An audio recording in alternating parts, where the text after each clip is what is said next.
All right, Webb, question for you. You go bogey bogey to miss the cut by one. How do you handle disappointment? I think it's important emotionally to kind of work through it. Like it's not healthy to like stuff it down and act like everything's fine.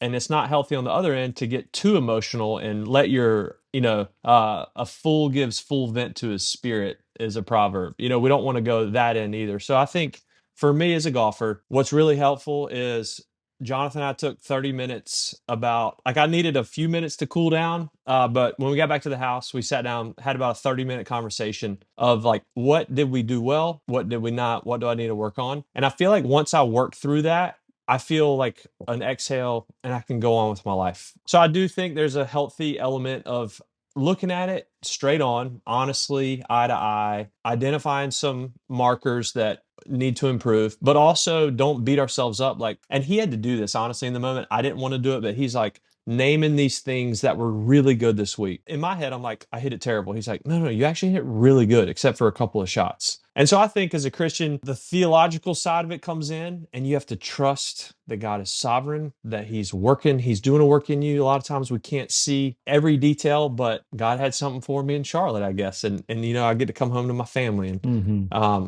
so it's kind of that process for me. And now I have things that I can go work on.